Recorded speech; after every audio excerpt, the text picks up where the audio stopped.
Premier Boyz, yeah. Yo, me and my team is the best in the world. You and your team looking stressed in the world. Said me and my team is the best in the world. Then you and your team looking stressed in the world. Yo, me and my team getting arrested by curves, and you and your team getting arrested by the curb. Me my nigga, oh, he ain't do shit except the robbery, nigga. He gon' do 6. Come through, bitch, styled up with new kicks, penny flow ho, and I come with 2 chicks. Cause me and my team is the best in the world. Me and my team is the best in the world. Said me and my team is the best in the world. Best in the world, best in the world. Got a star on the sky, gentleman on the cup. And I know my team burns, we got sand in the cut. Ow. Premier Boyz.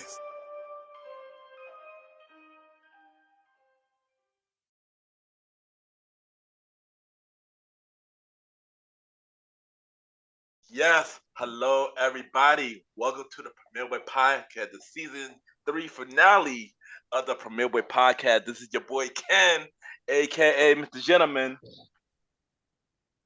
And you already know what it is, your man Sense, and we are back at it one more time for season 3. This is the season 3 finale of the Premier Boyz Podcast. Welcome. And you got me, the star Roddy Rod, here in the building. What's up, everybody? We are here. Season 3 finale. What's up? And we got to do it one more time. Ken, could you help me out? Long live the chief! We got to do it one more time for the last time that we're going to be live in a little while. This is the season 3 finale. 20 episodes of greatness, fun, jokes. We all gonna wrap it up right now. But before we do all of that, they call me Malimal. Some call me the Chief. Everybody calls me Lucky and Handsome. Let's get it, Ken. What are we talking about today? Yes, and this is the season 3 finale.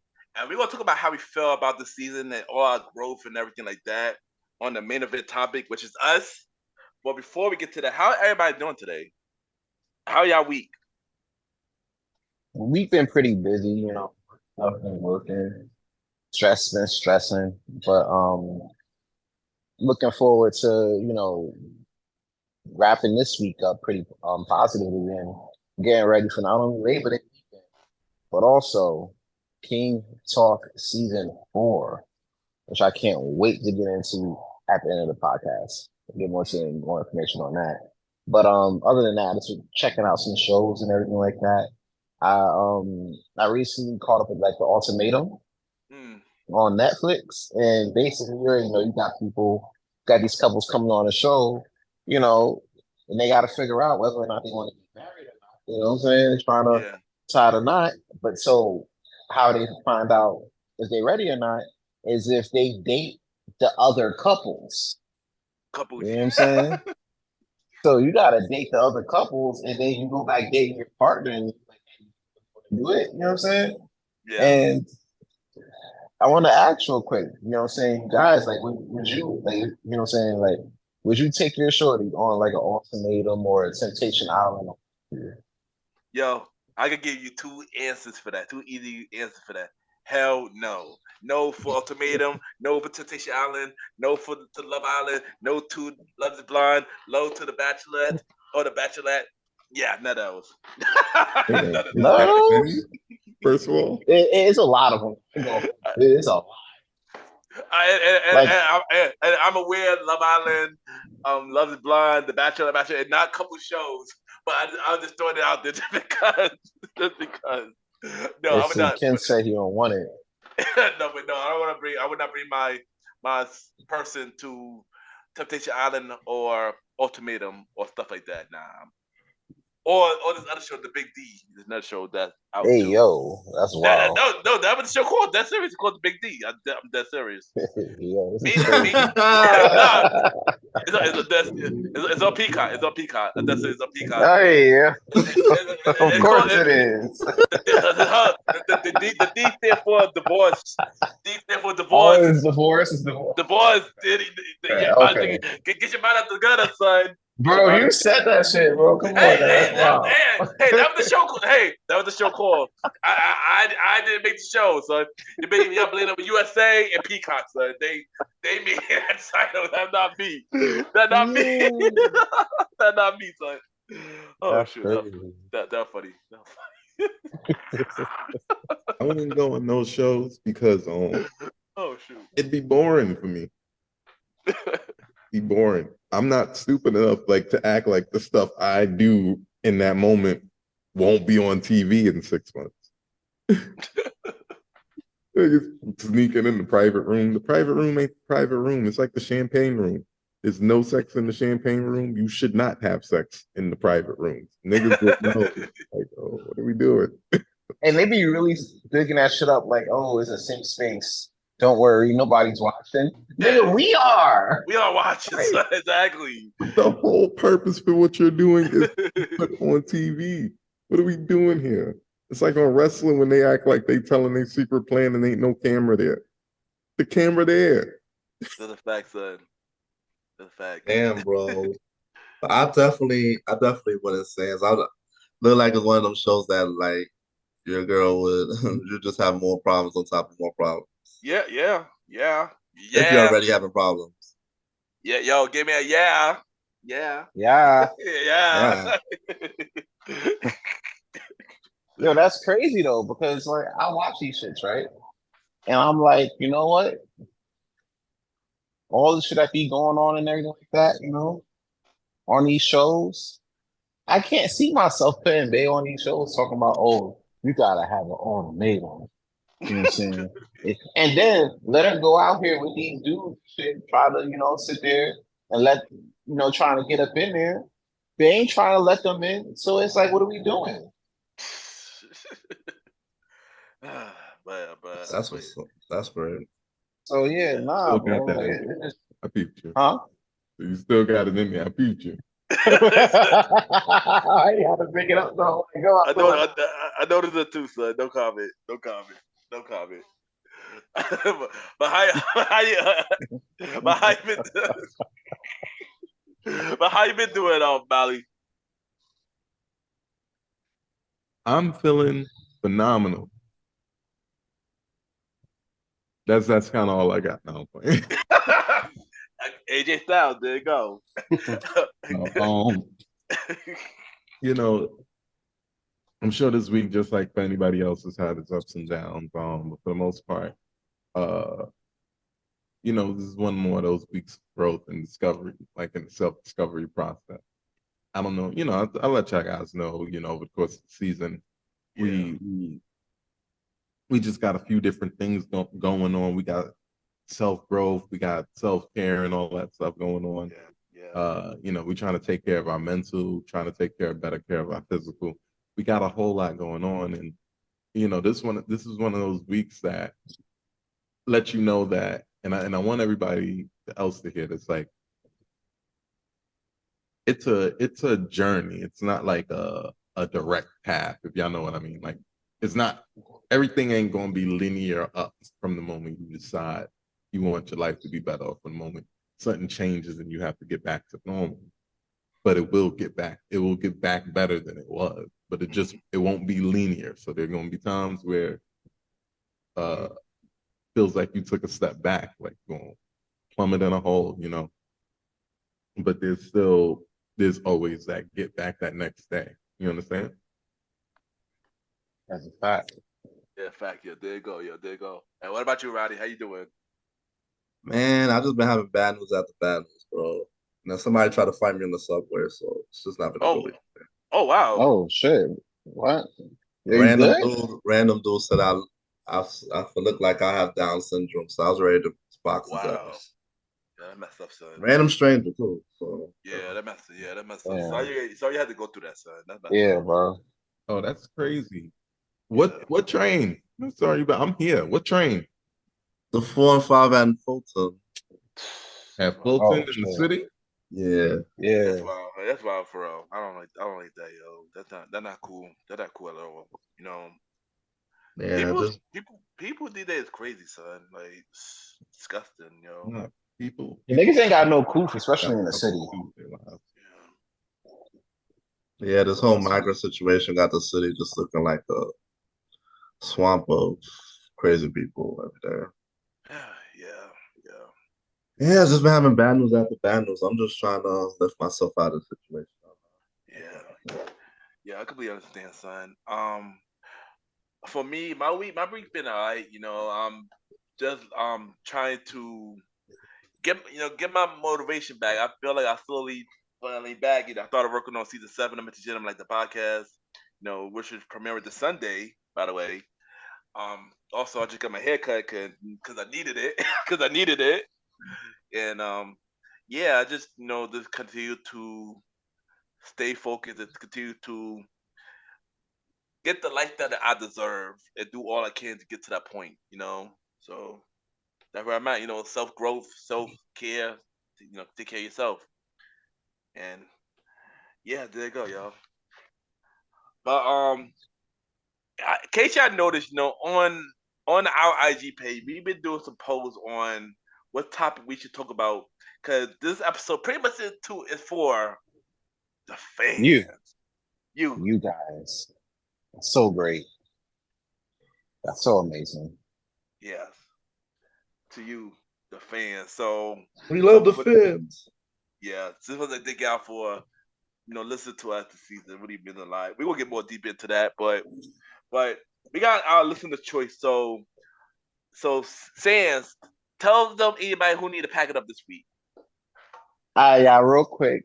First, before we get into everything, I want to thank y'all for, checking out all the Pack It Up sessions that we've been doing on season 3 of the Premiere Boys. It's been definitely an amazing experience creating this segment and trying to get it out there and seeing people like it, talk about it, doing these polls, seeing you guys react to the topic that's at hand. It's definitely been an honor and a privilege to be able to do this. We definitely be packing up more people during King Talk season 4, which we're about to get into in a little bit at the end of the episode. But in the meantime, this particular topic was chosen by you, the fans, between the following 4 votes: Billy McFarland, Jennifer Aniston, Long Live the Chief Malimal, and Blacks for Trump. And guess what y'all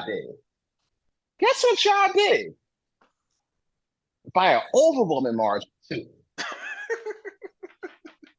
Y'all about to make Long Live the Chief Malimal bring up that U-Haul truck. So here we go. Let's take the Band-Aid off and let's talk about it. Before we even get into that, everybody that voted for me, y'all kiss my ass. I shouldn't have even been a choice.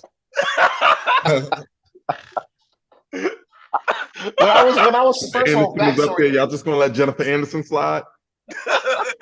That's why they say all kinfolk ain't skinfolk. This is that right there. Hey, listen, to be fair, Jennifer Aniston did come in second place, and she will hold a reserved spot in the I know she came in second place because I voted for her. And thanks to you, she will be the first Pack It Up on this season of King Talk. Thank you for breaking that. Thank you for making it possible. Oh my God. But those votes was not enough for you to sit there and survive this vote.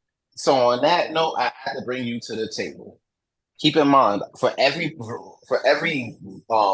nominee of Pack It Up this week, I had a separate Pack It Up section. It shows you how prepared I am and how serious I take these Pack It Up sessions, right?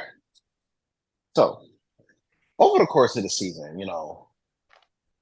the Chief, can you go ahead, drop it? Drop the... Long live the Chief! All right, so, he's been dropping fire content on this platform over the course of this season, especially. A lot of thought-provoking topics that, really transcended into not only into this season, but also over into the chats, to the comment sections, things like that. I can honestly say, without a shadow of a doubt, Malimal has been the driving force of this podcast for the past 3 years. And it would have been 4 if, we we would have brought him on at the premiere. But all good things, gotta come to those who wait. You know what I'm saying? So here we are. So I say all that to say this. Bro, you gotta get packed the fuck up for all these goddamn sexy red references. Thank you. Thank you. I mean, goddamn. Nigga.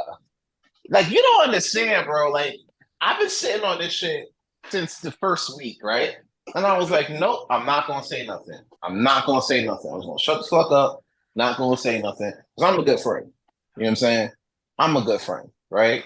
And in week 2, when with the booty hole brown references, pause, you feel me?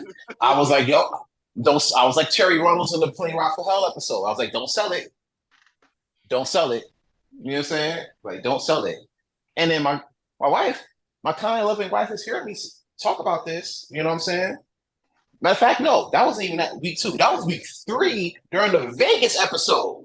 All right. And I'm over here, we fight situation because we about to get hit with Hurricane Hillary, on the way. And all I'm hearing is, booty hole brown shit again for week 3. And keep in mind, in week 2, here's the thing. Guys, you gotta understand how much, I fuck with y'all, as the listeners, as the fans.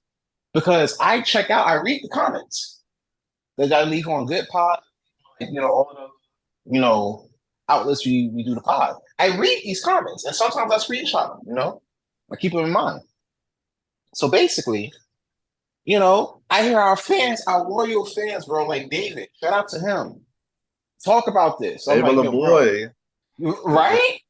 Yeah, David, yeah. Fans of the show talking about like, yo, the episode was lit, it was fire, but nah, bro, I could do without the sexy red references. Fast forward, and I'm like, bro, we should have people listening to the podcast, through the whole shit. Now, sometimes they might not care about some of the topics, and that's fine, you do your thing. But our intention is to get you, through your work day, your drive through, your drive home, listening to the whole shit and enjoying it and liking it. And if you do, make sure you like this podcast too. So basically, I'm looking at him like, bro, that's crazy. So yeah, for you reading the whole sexy red verses, no one asked for those. You feel me? For bringing that up for 3 weeks on the podcast. My lady talking to me like, yo, why are you saying don't sell it? I'm like, bro, I can't sell this. You know what I'm saying? I can't do it. I'll be a bad friend. And she told me something about it, which I like her having me on top. She was like, would you be a bad friend if you didn't say anything? You know what I'm saying? I'm like, shit, you right. You right. I gotta say something. And what I didn't realize is we was getting to the finale and we were doing viewer's choice. So I was like, all right, you know what? If they don't pick this during viewer's choice, I'm just gonna talk about it at the end. I'll throw it at the end like late. You feel me?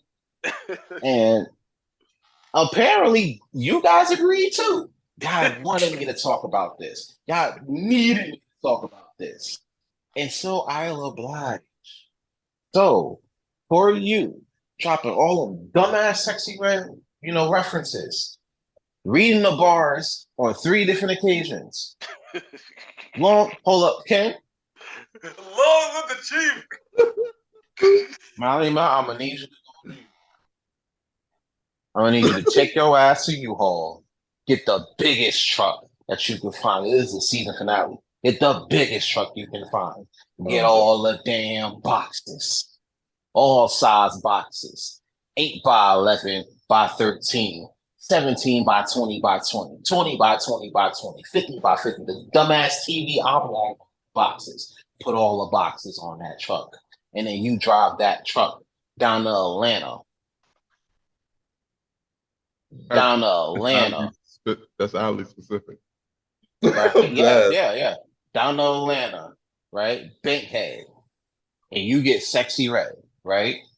And you take sexy red, them whack ass extensions, them whack ass bars, and that whack ass references, and all y'all can just get wrapped up and packed the fuck up for the end of season 3. But good work on the rest of season 3, though. You will live. I appreciate you. Well, First of all, I didn't.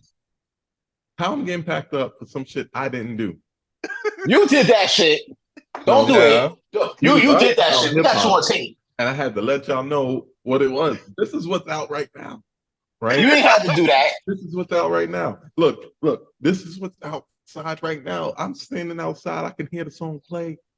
She was at the BET Awards making Dr. Bobby Jones look so ashamed. Look at our people. Like, nah. And you condoned it. You condoned it by representing those bars podcast. Yo, did he just try to play her again, Molly, son? See, that's what I'm talking about. That's what I'm talking about right here. Get my coochie scratched. Yeah. Come on, Molly. Nah, come on, nah, bro, nah.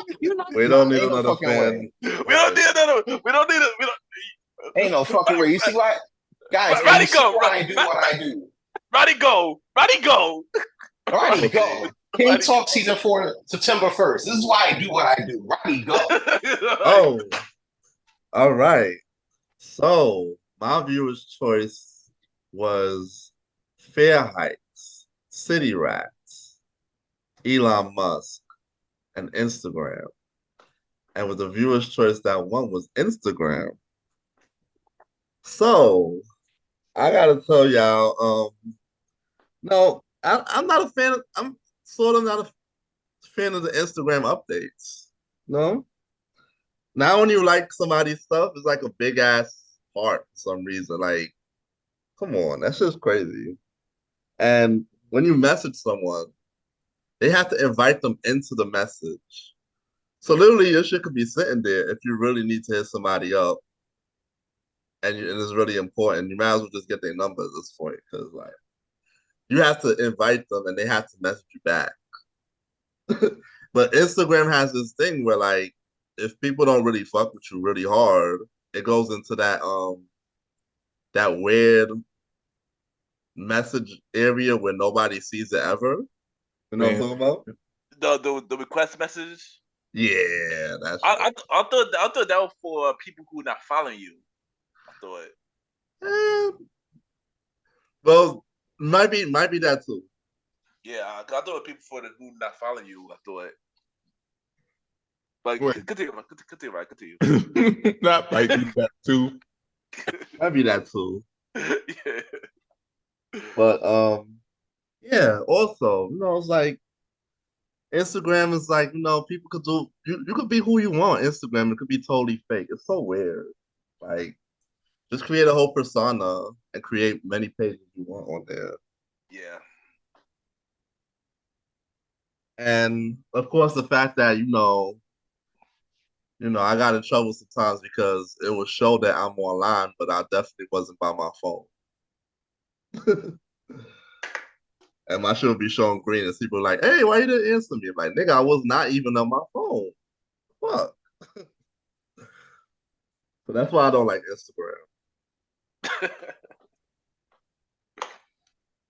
Shout out to Instagram. That's Elon Musk too, or does somebody? No, that's Facebook's now. That's Meta.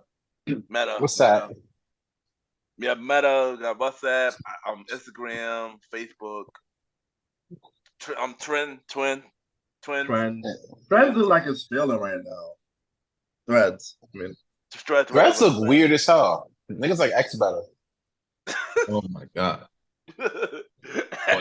Nah, because Threads look weird as shit though. Like it's really just trying to be like. I be trying with it. I mean, I be seeing a lot of people try it, but yeah, I'm just on it every here and there. I do be on X. So yeah. That's what I like to see. I be on Twitter. I hold off on that damn update until my phone forced me to do it. I be on Twitter. On X, sound like we all on porn sites together. Welcome to X. hey yo. I'll give it to you. Yo. Generation X. What is Elon Musk doing to the X now? Elon X. Well, I'm wondering what happened to that's why weird though, because you know what I'm saying, like you really fighting civil rights. Yeah, well, what happened to that cage fight they put to do Elon and Mark? I don't know. Them niggas was training though. I thought He ain't that had was no updates on it. a At lie. all. No updates at all, son. No updates at all. Yo, It Chief. sound like. Oh, huh? What you about to say? I'm Oh saying. no. Nothing. The Chief. It's your turn, bro. Either way, we're doing that. Well, what y'all was going to hear was in honor of Wembley Stadium today, selling out 80,000 plus tickets, big shows, all that type of stuff. It still looks hilarious when you take a step back and look at everything. Like I was cracking up at the Big Show and Jeff Jarrett segment, but that's not what we're here to talk about.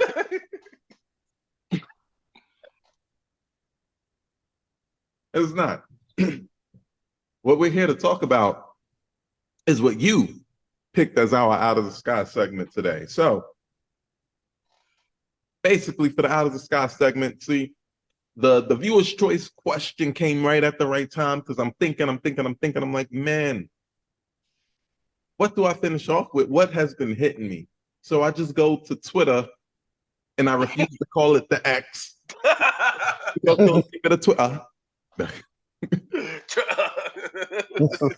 Really? How you say it, son?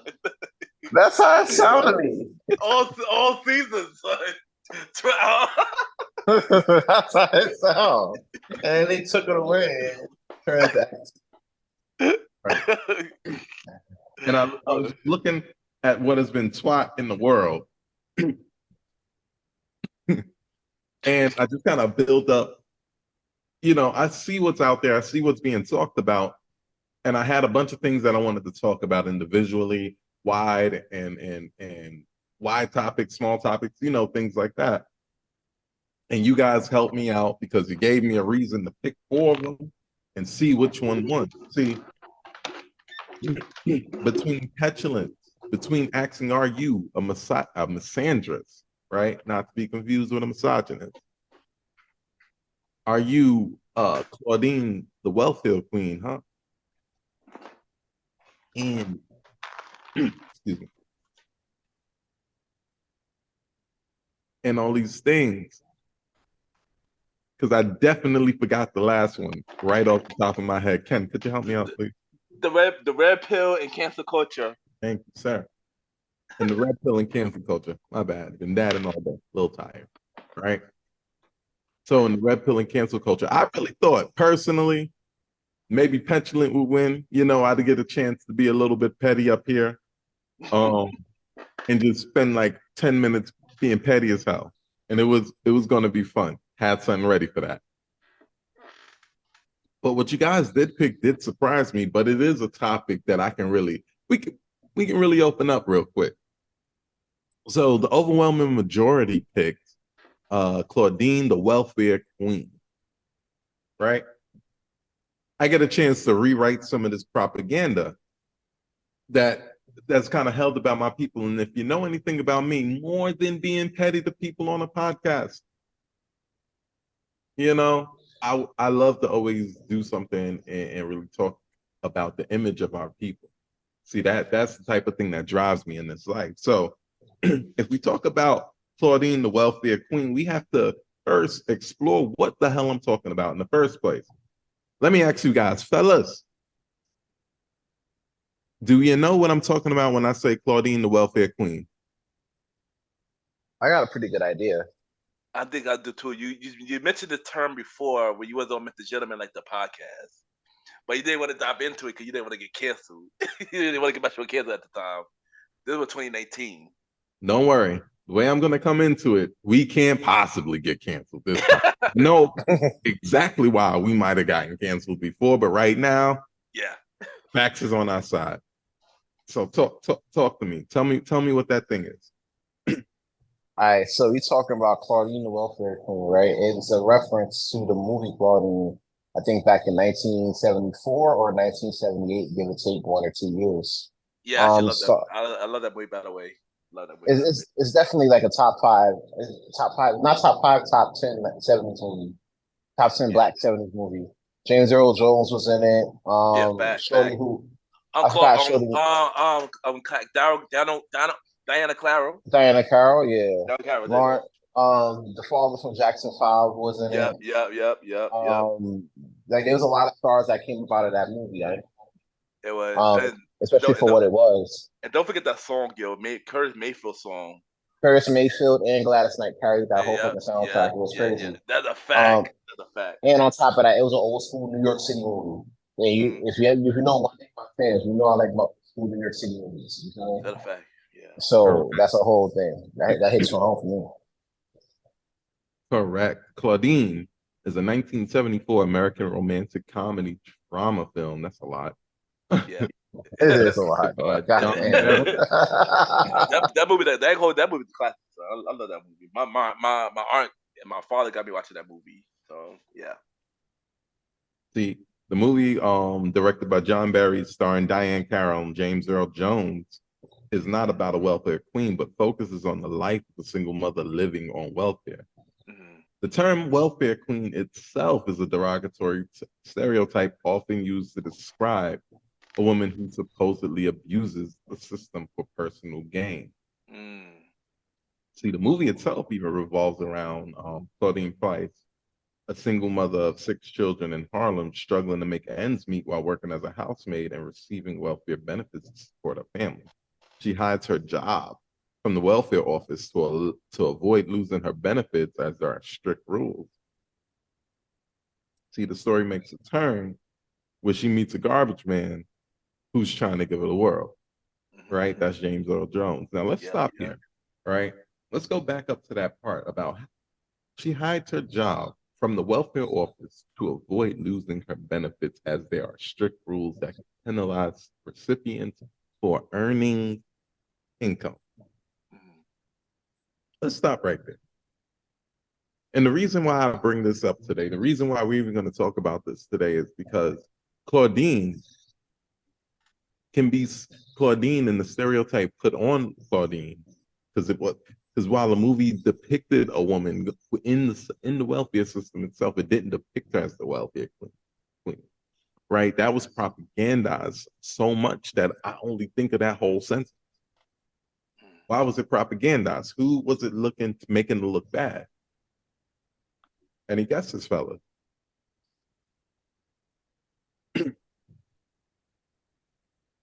Who would that movie make look bad? Come on, starts with a black, ends with a woman. Really? Black woman. Black woman. Correct. You see, and the thing is, what people don't understand is that the true purpose of this movie wasn't just to make the black woman look bad, to make black people as a whole look bad. They used us as a casualty because it was easy, right? Even in the depiction of the movie itself, it was even easier to just twist that energy. And why do I say that? Because welfare in and of itself, that came from the New Deal, 1931, the economic reform plan that President Roosevelt actually started, right? So President Roosevelt started this program, and it was strong like backlash against it. It wasn't just like, oh my God, the government's giving us money, we need it. Most people didn't, not most people, but a lot of the country did not want that because it felt too much like giving out handouts, right? How did they get the country to agree to a democratic decision when there was so much Republican, strength at the time, when the country as a whole didn't want to do it? They began portraying, they began showing, they began sensationalizing poverty, right? You sensationalize poverty, then people want to help people out, right? So they sensationalize poverty, but guess whose face they used to sensationalize this poverty this time? It wasn't Claudine. It wasn't a black woman. Their skin was not our color skin. They were using white people, right? So any propagandization, anything like that, they would use white people in order to help you visualize who was hurt, who was hungry, who was poor, so that the government coming together and using your tax money to give it back to the people felt like a good idea. Correct? Mm-hmm. I say all that to say this.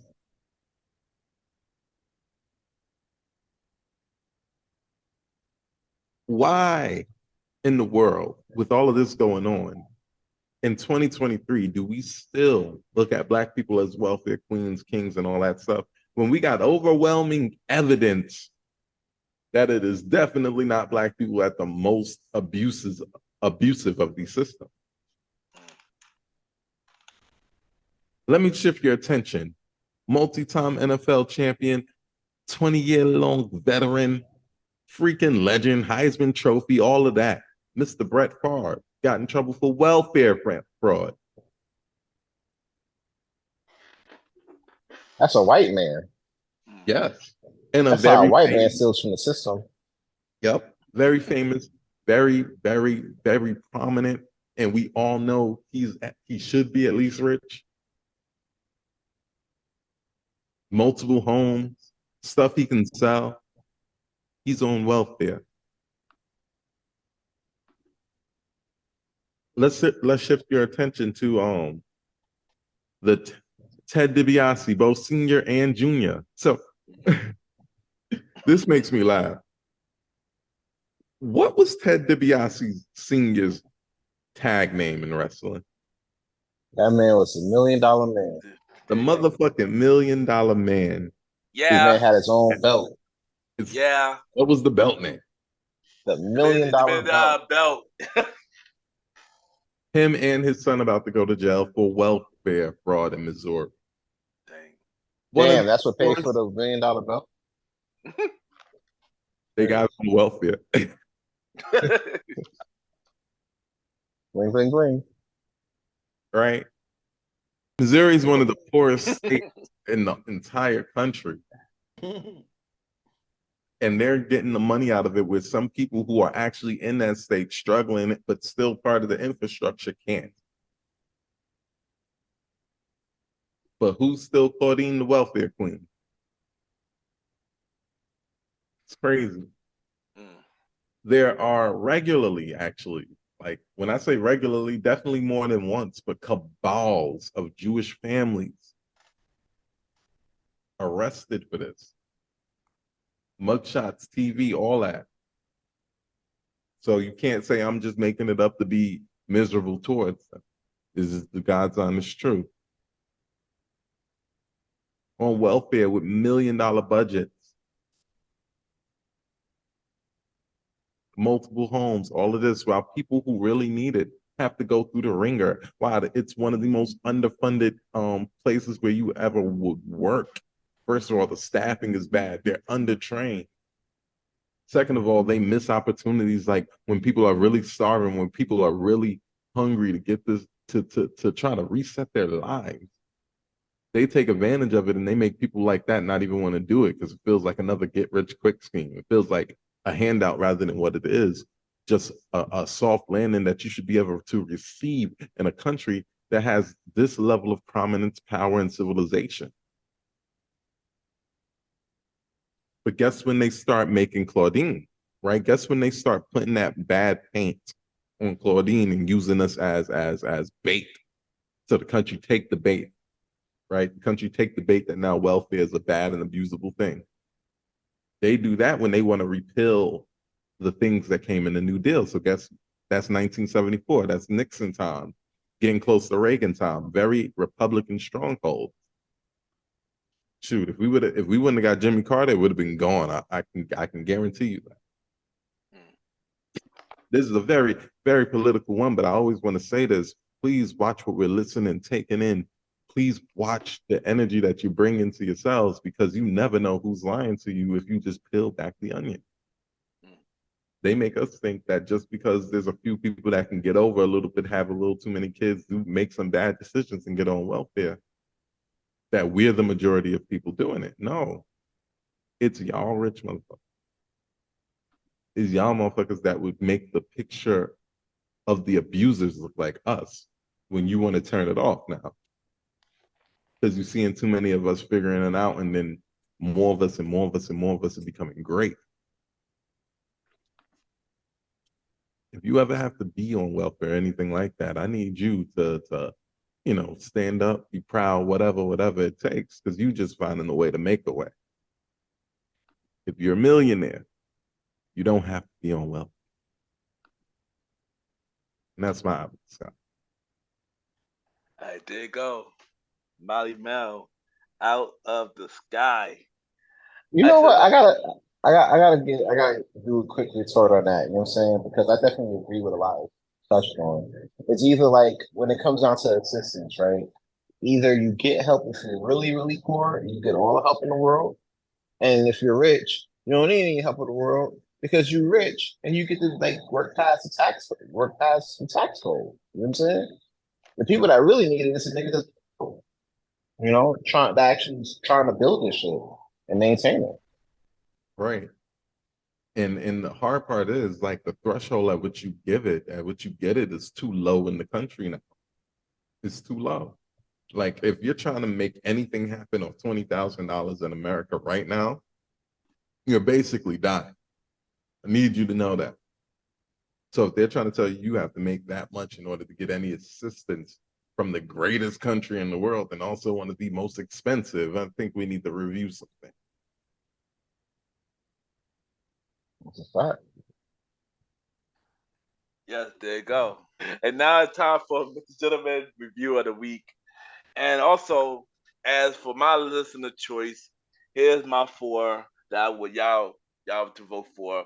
So I got this movie called Puppy Love that featured Grant Gustin, who was on The Flash, and this movie was on Amazon Freeverb. The second choice is Travis Scott's new album, Euphoria, which is still #1 on the Billboard chart for the 3rd week, by the way. 50-year hip hop, y'all. 50-year hip hop.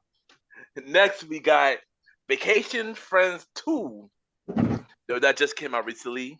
And we got Joyride, which is the Asian version of Girl Trip. And with y'all votes, y'all chosen Vacation Friends 2. So today's review of the week will be Vacation Friends 2 that featured Lil Rel, Molly from Insecure, John Cena, and the other girl, I forgot her name.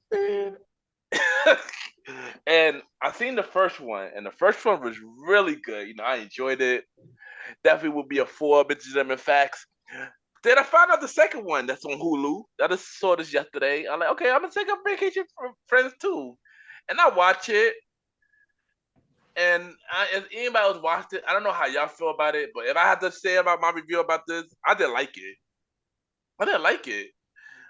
I don't know. I just didn't feel it. I mean, the first one was way better. The second one, I get where they was going with it, but I just wasn't feeling it, yo. And I think the thing was I wanted to like this movie. But I just couldn't. I don't know. I just didn't like it. I already know it's gonna be a part 3. I'm pretty sure we're gonna get a part 3 in another 2 years. Well, whenever this writing strike is over. But if I had to give my rating for this movie, I would give it to Mr. Gentleman. Facts.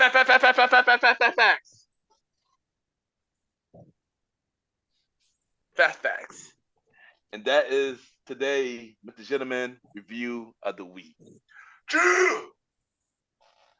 Now it's time for What's in Your Headphones.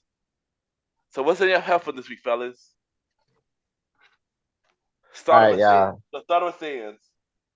All right, yeah. So this week, right? Like most of you guys, and we're gonna get into this in a little bit. I was waiting for that Drake album. I heard it was coming out. We're gonna talk about that, son. We're gonna talk about that. You know what I'm saying? I was looking for it. But in the meantime, while I was waiting, I got a notification actually this morning, right? At the time of the recording, I came across a notification for a new Knife Wonder album. Now, for those who don't know, for those who don't know, Knife Wonder is one of my favorite, I said Knife Wonder? Yeah. I didn't know he came out with a new album. Wow. So basically what he done He had these like beat tapes that he be dropping, and he be dropping it as a part of a series called Zion. And apparently, it's on his 8th installment, right? But what I didn't know, right, is that there was a 7th installment back in March. He usually drop these during like the Christmas season. So to see it twice in 1 year is kind of like, wow, okay. So whenever he drops a new Zion tape, right, it's pleasing because it gets me back to my like producer phase, you know what I'm saying? And I don't want to say it's a phase, but you know, it's a thing of the thing about it, guys think about it, you know what I'm saying? Shout out So to Hour. yeah, you know what I'm saying? Like that's kind of it's kind of a thing. So today, you know, I've just been listening to Zion 7, and the last song, I have it on my Spotify here. Oh shit, hold on. Give me a second. Make sure I like the podcast while I do this real quick, guys. And the last one was called Take a Look Jam. And he does a lot of samples with this one. And I want to find out which one this came from. It's my first time hearing it, you know. So when I find that out, I'm definitely going to be talking about that on King Talk Season 4. But yeah, that's what's in my headphones at this current time. Dope. Roddy, what about you, yo? Man, I went back to my regular, old school R&B and stuff, listening to some John B, listening to some Brandy, you know. Trying to check out Burna Boy album this week a little bit. Sort of okay. What do you think about it?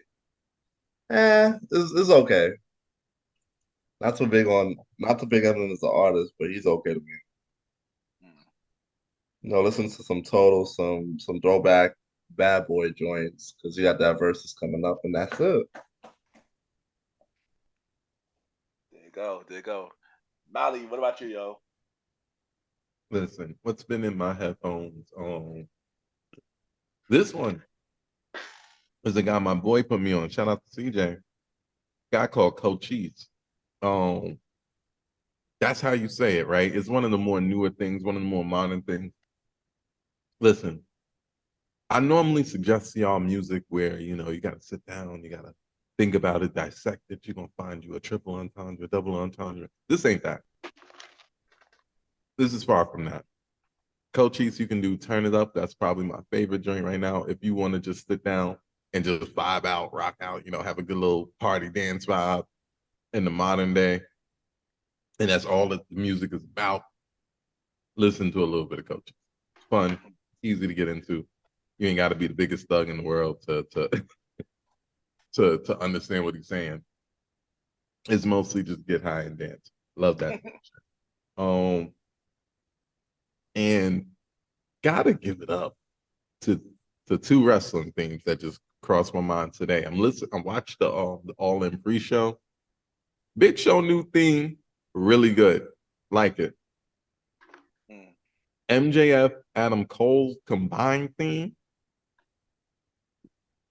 Best thing in AEW, period. It's fire. Like the fire. Fire. Even if you're not a wrestling fan, you can listen to it for 30 seconds and think like, yo, this would be fire if somebody else had a verse on this, you know, somebody normal, like a rapper. And that's what's in my headphones. Yeah, I ain't gonna hold you. I gotta hear that now. I ain't gonna hold you. I gotta hear that. Yeah, that shit is fire though. I ain't gonna hold you. Like that and Orange Cassidy's theme song coming in. Like that should be fire as hell. Yeah. But what's in my headphones this week? A couple of stuff been in my headphones. It was more stuff, but I can't remember it. But I know one song, of course, is from the Fresh Prince of Jazzy Jeff. Girls in Nothing But Trouble. That's randomly playing my headphone for some reason. The girls of the world are nothing but trouble. Yeah. Damn, why didn't he take his own advice? Are we gonna segue with that one? Oh well, who knows? The next I got the Boyz, A Dream. A simple fantasy. Yeah, I had to play that. Classic right there. Then I went to the 2000 and played some Neo, Sexy Love. Sexy Love, the things you do. Then I had That to was go. from the All-Star era. Yeah, where. Then I had to go. Then I had to go to then I had to go to the dickhead of Chicago because apparently he had a fight this weekend and All In. We got CM Punk theme song, Living Color, Close Up Personality. That was in my head for some reason. So I had to play that song. So yeah, and that's what's in my headphone this week. I was just talking about this in the pre-talk. It's not an AEW pay-per-view. If you I know ain't got that. CM Punk fighting backstage. That's a fact. That's a fact, yo. That's a fact, yo. CM Punk. 80,000 people going to get the news that they come for. I promise you it's all the work. Yeah, that's a fact, yo. But yo, before Not we all the work. Jack Perry got beat up. yeah, but before we get to the prequel, I meant to do this at the beginning of the show, but I kind of moved it here. So we got some acknowledgement, recipes acknowledgement. First thing first, recipes to the legendary Bob Barker, who was the host of The Price Is Right. How y'all feel about Bob Barker? Um, that was a tough one, man. I woke up, I think it was Saturday morning, and I got the news like, oh, the passing at 99. First of all, I didn't even know he was. So a lot of people on Facebook were talking about he was only kept it under $1 without going up. And I thought that was wild and crazy. But it was facts because he was 99. Yeah. So, you can't go wrong with that. Um, Bob Barker was a staple, right? Of staying home during a sick day. You know what I'm Yeah. saying? Yeah. So that's really what it was. He made sure your pets were spayed and neutered. You know what I'm saying? Yeah. And he did a lot of good stuff like for TV, honestly. I know he got caught up like with a scandal or whatever with one, Price is Right girls or whatever. Wait, he did? Did? Like back in the day, like in the 90s. I never heard. This is my first time hearing about this. First time hearing it too, bro. My first time too. Not Bob. Bob, bro. Rob was out here. But he beat the case for us, so that was lit. And he was still able to do great things for Price is Right. Shout out to Jim Carrey, who's carrying the show right now. Like, he's a new guy. For fact, he been carrying it for how long he been doing it for like almost like 15 years? Yeah, how long? Yeah, like 15 years. Yeah. Time just flew by. He been doing that shit for a minute though. For a minute, it was for a minute. Yeah, it was for a minute. Because Bob Barker hasn't been on. Bob Barker will pop up on like the special edition Price is Right, but like Drew Carey been doing that shit since like early to mid 2000s. Yeah, he was, and he's still doing it to this day, and to this day. Yeah, he really is though. He was, yeah, Drew Carey. I know a lot. Yeah, shout out to him. But could you saying? Yeah, so I just want to send condolences to the family, and remember, guys, you always gotta make sure your pets are spayed and neutered. You feel me? So there you go. Yeah. I'm not gonna hold you. I would watch The Price is Right when I was growing up. Watching it with my grandfather and stuff like that. So Bob Barker, played a big part in my childhood. So hearing about his death was really sad. But he did live a long life, 99 years old. That is amazing. And rest in peace to the legendary Bob Barker. Rest in peace to Bob Barker, man. That was crazy too. Like he was definitely a long time host. Price is Right. I definitely used to watch him when I was little as well. And yeah, he was one point away from being 1 year away from being 100. Yeah, that's an accomplishment. So not a lot of people live that long at all. Yeah, definitely. Really got to see 100 years. Like he didn't get to the date of, because this would have been his 100th year. Yeah. But at the same time, he was he was great in what he did. He did his time. And he just put smiles on our faces. My favorite Raw guest host, far and away. Oh yeah. Far and away. He got the snuff Chavo Guerrero. It was great. And you know, I just really want to say condolences to him and his family. Um, you know, even though 99 is like, damn, you lived it up. You know, you did your thing if you make it to 99. It still don't matter when, you know, your loved ones lose you. Because they could have had you to 1,000 and they would have been happy. Yeah, So definitely always want to give condolences to the family. yeah. And recipe to Bob Barker. Also, the wrestling community hit really hard with these two losses that I'm just about to mention. One of them is with the legendary Terry Funk, and the second one is Bray Wyatt. How y'all feel about this? How y'all feel about that? Oh man, it was rough, man. I heard Terry Funk died, which is crazy.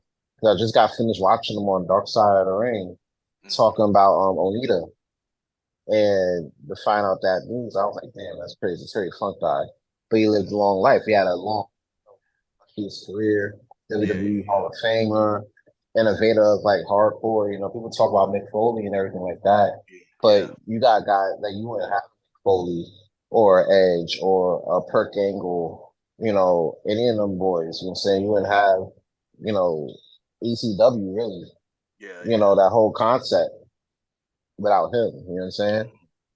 This man competed in like exploding barbed wire matches, bro, in Japan. So it's crazy. Like you don't see niggas doing that shit today because everybody's watching out for their health, and yeah, rightfully so. You know what I'm saying? Like that's why I can understand why the Something that Terry Funk Heart. that- Hmm. You say that again? they tried to do that in AEW. It didn't work out. Oh yeah, they Yeah, tried to. yeah. You can't do it. You can't replicate shit like that. That's greatness for better and for worse. You know what I'm saying? Um, but that's like a whole thing, you know. But yeah, when I heard that, that was crazy. Like, so Yeah, I want to send recipes to Terry Funk, send condolences to the family, you know, yeah, all that good stuff. You know what I'm saying? Shout out to what he did. Thank you, Terry. Thank you. yeah. Really thank you, Um, very young Chainsaw Charlie. Um, Definitely like a hardcore icon, a hardcore legend. The battles he had all over the world with Mick Foley will never be forgotten. His time in the WWE as Chainsaw Charlie, the yeah, dumpster match, and just the fact that he's probably one of the most unretired people in all of wrestling, mm-hmm, wrestling up deep into his 70s, yeah, keep retiring and just coming back.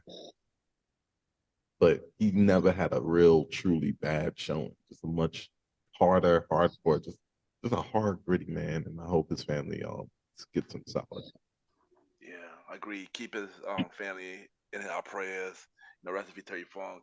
I knew about Terry Funk. I didn't know too heavy about Terry Funk, but I knew him more of his later years.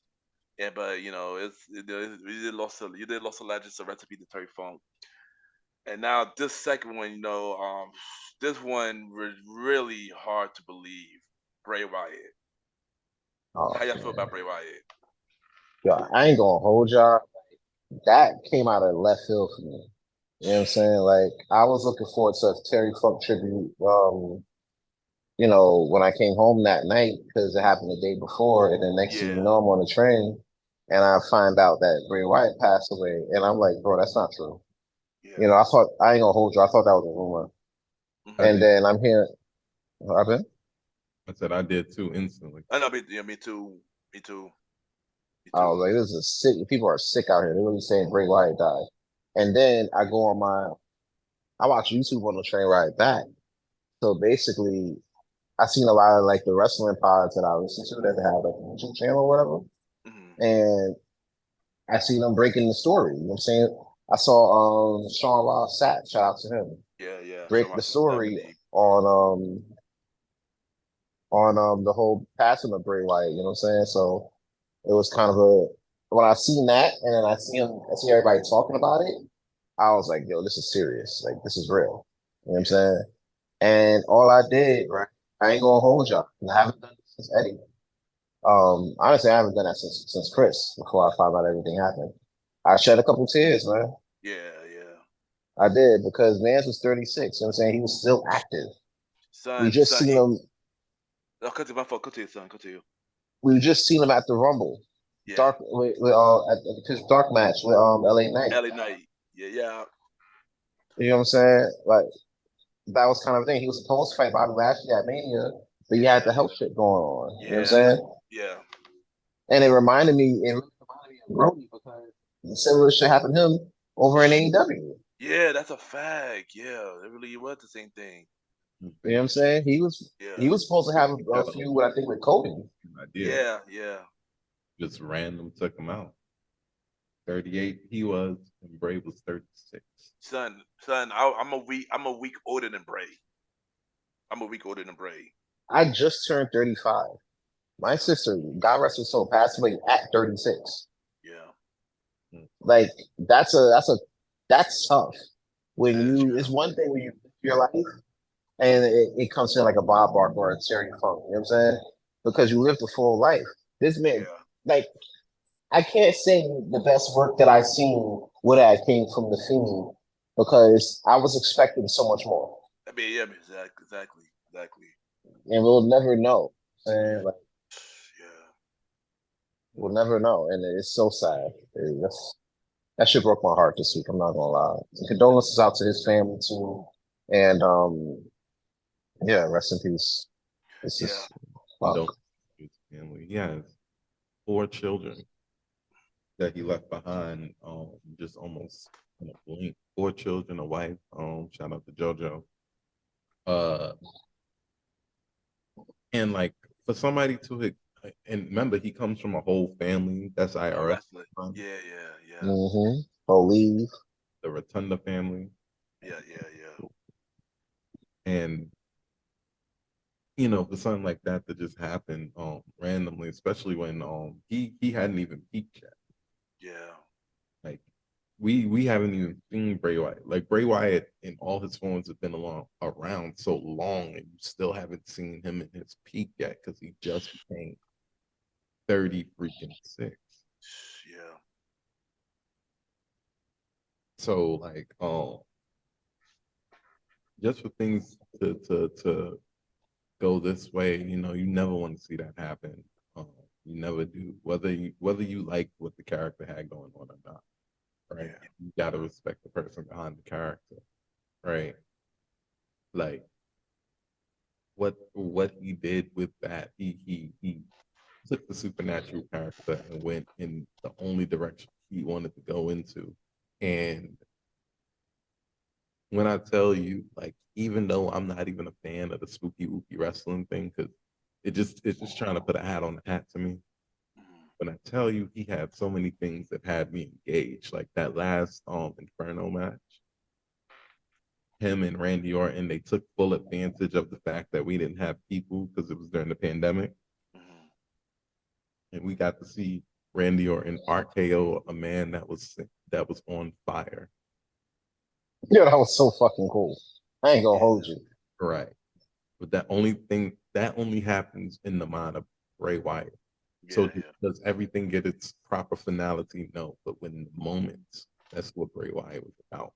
Those those moments, those instances that you can't take back, like the Fiend debuting and automatically trying to murder and literally murder Finn Balor. Yeah. You know what I'm saying? So all the machinations in his mind, whether you love it or hate it, it has changed the way that somebody's going to look at professional wrestling, which means in the next 10, 20 years, we're going to see some stuff we've never seen before.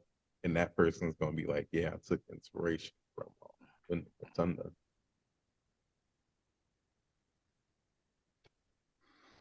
Yeah. Bray Wyatt. Geez, I ain't gonna hold you. This one hurt. I ain't gonna lie.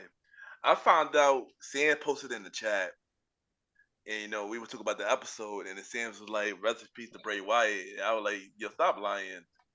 And he was like, "No, I'm dead serious." And then I see the tweet from Triple H, and I was like, "Dang, yo, like I agree with y'all. He haven't fully peaked, yo, and that would hurt the most because we were all looking forward to his return. He was we know he was dealing with a sickness, but then he was doing better. And then we hearing this, and then it's really, broke my heart. It's really sad. I really was a fan of Bray Wyatt. From him and the Wyatt family to his solo career to the Fiend and stuff like that. I really enjoyed Bray Wyatt, man, and it is sad that we lost him at a very young age, same age as me. You know, so yeah, and recipe to Bray Wyatt and his family. Keep his family in our prayer. His wife, his kids, his brother, his father, on them in our prayers and stuff like that. And the crazy thing, last year I had a dream about Bray Wyatt versus Cody for the title, and now I'm upset because now that's never gonna happen now. So yeah, so I feel like just because yeah, they're both in it, it could have been made phenomenal. for real. And the crazy thing that I just found out recently that Cody was Bray Pro in NXT, the original Yeah. version of NXT. Right. I I just found out remember that that. recently. I just found out that Yeah. recently. But I'm like, oh snap, wow. So that would have been a really dope storytelling, man. And they could have Like, around. yeah. But I ain't gonna hold you. This is really sad, man. I ain't gonna hold you. But keep all Yo, three of them, But keep all three of them in our prayer. Recipe to Bob Barker, recipe to Terry Funk, and recipe to Bray Riot. real quick, I want to ask y'all this before we get on to the next thing. What was Yeah. y'all favorite Wyatt match? To Riot Family versus Shield. Mm, That was tough. I ain't gonna hold you. Yeah. I think I wanted to say that match too, because that match was so freaking good. The one at Elimination Chamber, right? Yeah.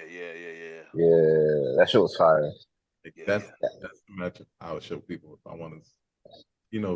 Why do you like the Wyatt? My favorite solo Bray Wyatt match.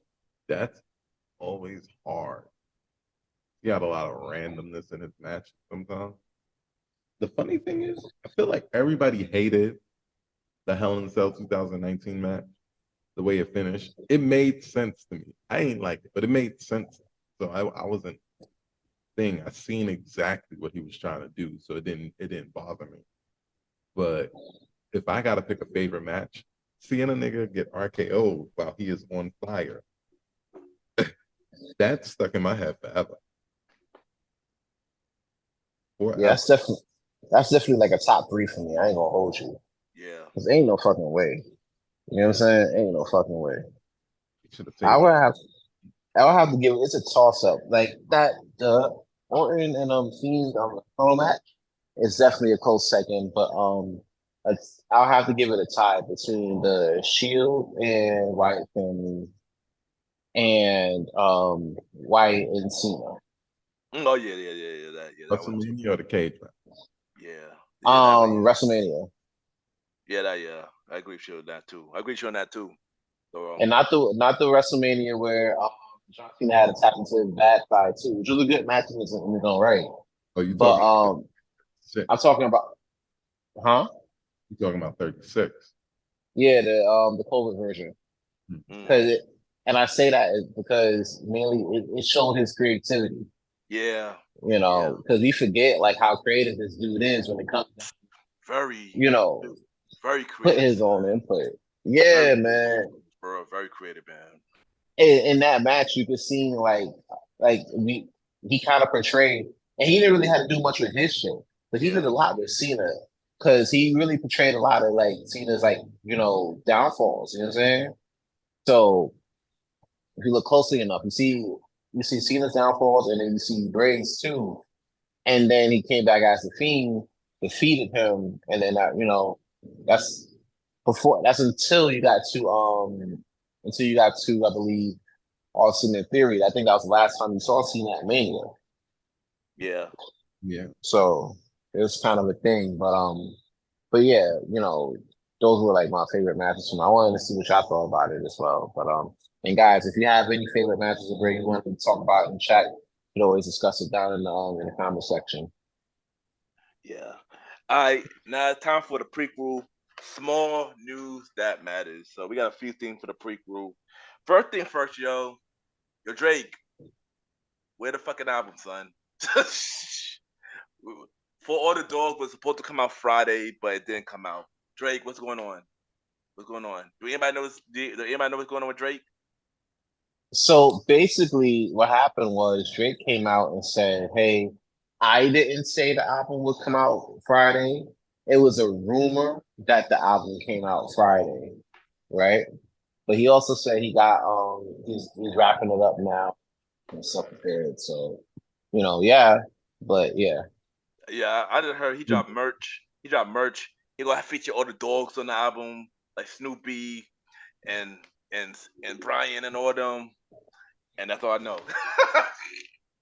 Well, let's just say he's trying to put on the finishing touches, and he want to bring out better sounding quality work.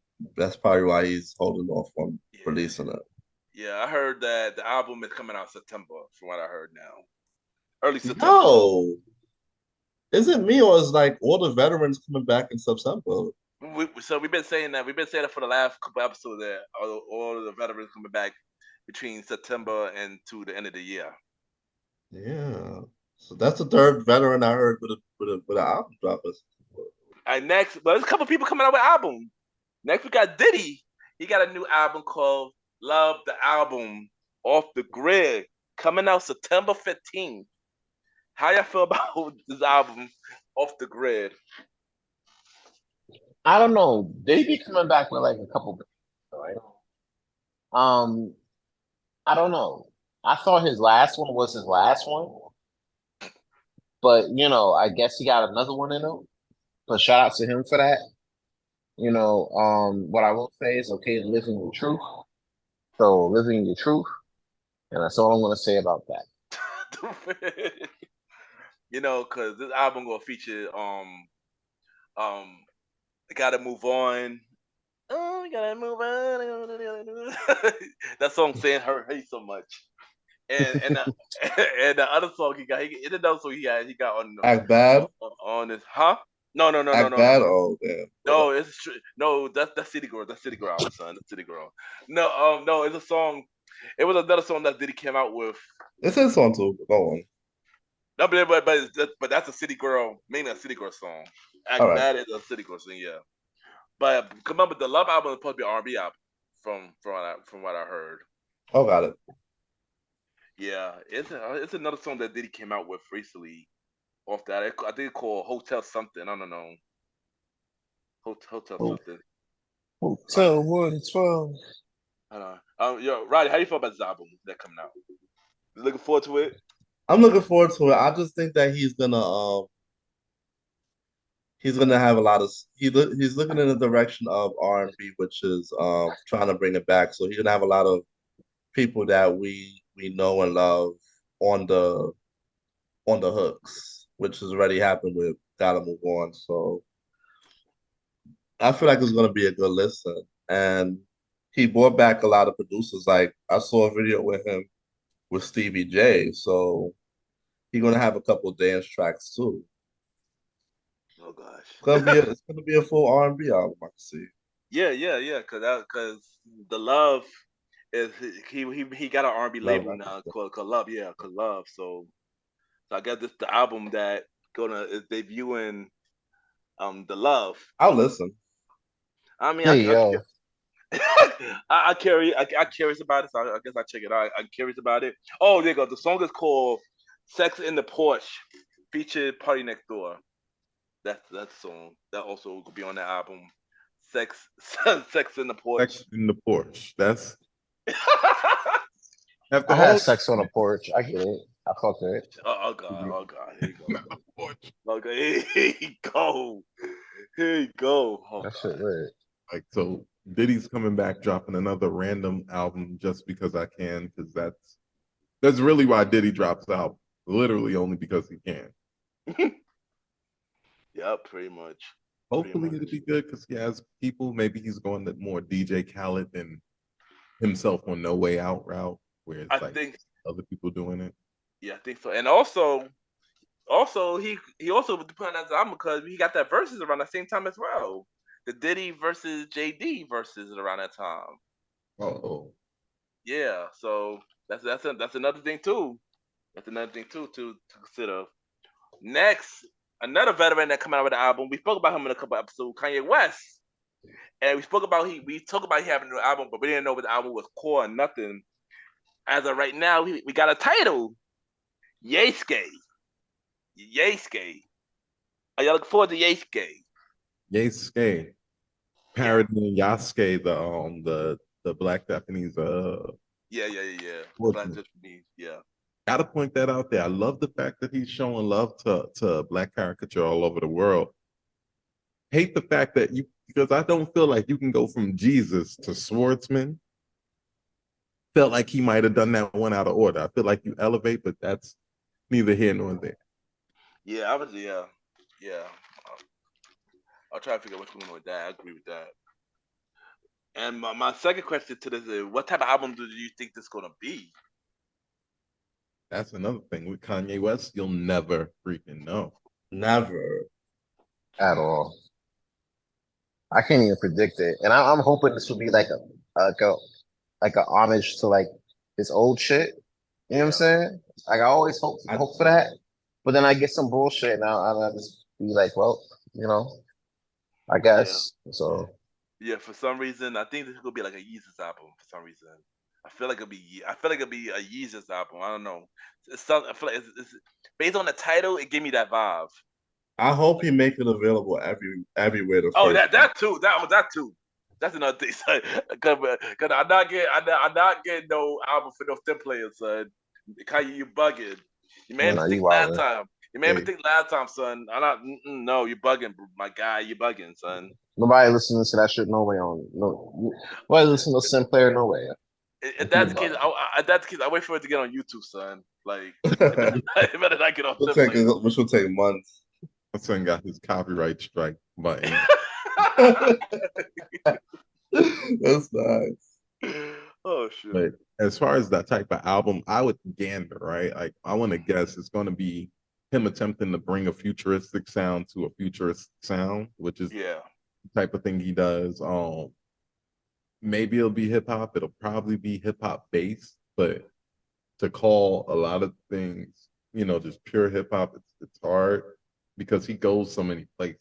He goes so many places, does so many things. So like, I feel like we'll always, when it comes to Kanye, we'll hear stuff we don't hear. Mm-hmm. Will we like it? Oh yeah. I'm not sure. But will it be some stuff that like we just don't hear? That's just not regular, everyday stuff? Hell yeah. Another fact, yo. All right, next topic we got on the prequel. TikTok is doing the "I Be Missing You" dance challenge. How y'all feel about this? I think it's kind of disrespectful because for those who don't know it, the "Missing You" dance came from Diddy when we lost by far one of the greatest MCs of all time, Diddy's man, right? In the midst of that, he hit the dance that he hit in the video at the VMAs. You know what I'm saying? Mm-hmm. So at that point, that dance happened. His Diddy dancing, and back in the 90s when Diddy was dancing. Everybody trying to hit the moves. You feel me? Mm-hmm. And then that dance kind of died off because they let Biggie rest in peace and everything like that. Came out with some duets. You know what I'm saying? Diddy was dancing there too. You feel me? And then you really see, huh? The nasty girl. I'm over there. Yeah, he was on that. He was dancing on that. So now we got the era where nobody takes nothing seriously anymore, and you got these kids out here dancing in the "Missing You" song. I'm like, bro, what are we doing? Y'all just want to dance to anything? That's how this works. I'm like, y'all generation, y'all just want to dance and shit. Y'all don't care what it is. Like I personally haven't seen this trend. Me either. And I'm glad I didn't, son. Here's the thing, and I don't want to sound like that guy, but if you've seen Diddy dancing to that song, Muted, would you not think it would just be a fun thing to dance along to? Like the Diddy Bop, be real, like that was his serious Diddy Bop. That was like the praise dance version of his Diddy Bop. And I think we need to respect. Oh God. And I gotta listen to that song now, Diddy Bop. yo, You gotta see the dance to that shit. Oh, shit. I was watching it this week, and I don't know. I feel like it's not this. I feel like they're just taking any and every little freaking song and making a TikTok to it. Like this is not even a song that really Yeah. needs to be. Oh, What you going? Somebody going? That's like somebody gonna play this shit in the street, and then somebody gonna be dancing, and watch watch some little kids dance to it in the middle of freaking Utica or some shit. Like, come I mean, on, no, son. son, I agree. This is kind of disrespectful, son. Why would you make a challenge over a tribute song? That's weird. Well, if they can make it over a tribute song, they can make it over a freaking pop song from 2006 and 2007. I bet you. I'm pretty sure they already done. I'm pretty sure they already done that, son. But once I'm pretty sure they already done that, son. You think they did an Adele song? I wouldn't be surprised they do. have them, They would. I'm playing devil's advocate. Wow, is So, it in son, bad taste? Yes. But is the song a song that you could dance to? shoot. I mean, the beat is The dancing. beat you could dance Still. to, yeah. Son, But come on, bro. Like we Son. lost one of the greatest, and this is Son. him showing his his vibes, and then y'all just want to take it as, oh, let's just dance to it. Look at me, like come on, son. Yo. I'm gonna feel bad for people listening to the podcast. They're gonna listen to it. They're gonna take the idea of Adele. They're gonna put on hello, and then they're gonna make a dance out of hello. So I don't know how that's gonna work, but And they're not It even don't gonna even get have no to be credit for hello. that It could have shit. been rolling in the deep. But then, roll They in already the did deep. that one too. Damn. Or payment. Oh yeah, that's it. Who knows? Who knows? Listen, What I'm trying to say is, they just taking the dance to everything, man. I mean, the kids are getting to know these songs, but they're not getting to know it in a genuine way to me. I mean, I wouldn't be surprised, but I mean, which probably would be a good thing. The song would be back on the charts, the Billboard charts after this. Like, yeah, I guess. Of course it is, because look at Miguel's shirt there. Miguel, look at Miguel, look at Chris Brown, look at The Weeknd. All those We can songs, die for you, right? yeah, we got song. All those songs got back on the Billboard charts, and got surfaced in 2023 because of TikTok. and that's what I'm trying to tell you. It's not the worst thing in the world because all that means is more money, hopefully, for the Letter Wallets. One, two, more notoriety for a song that represents one of the greatest of all time. Yeah. And three, once again, that song, nigga, I danced to it. Boom, there it is, right there. It wasn't. Can you imagine they mixed that in the party and they blended with some shit? That'd be crazy. Oh God. Why should they blend into some Burner Boy? I heard it. Why Oh, damn, they blend shit like some that, Burna and then they gonna probably blend into some Burner Boy, I believe and that. then we gonna dance to that shit.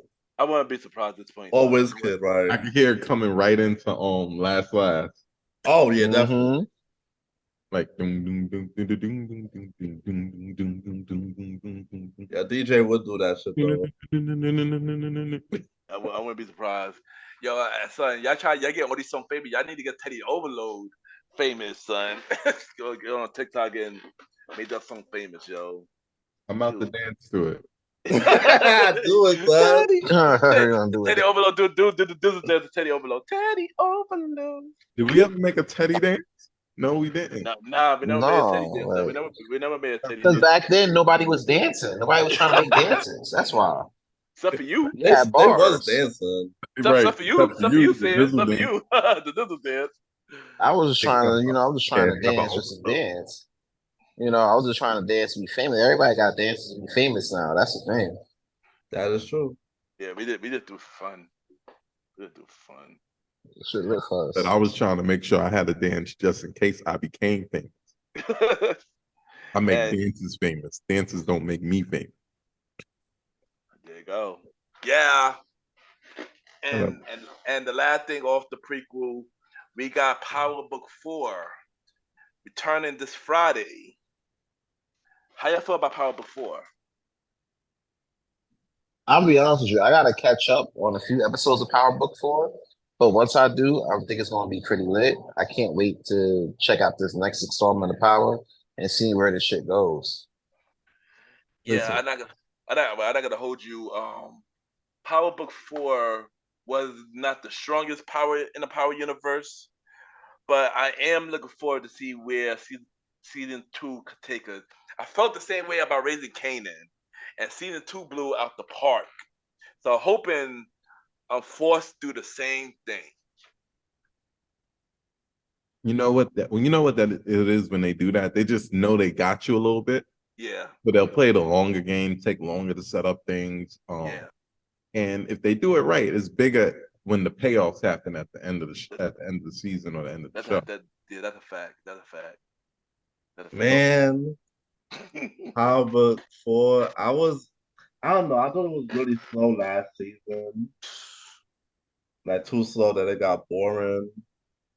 But I'm willing to give it another shot this time because But what they're doing, we're seeing Tommy in a different light because he's Yeah, usually just a trigger finger when he was on Power.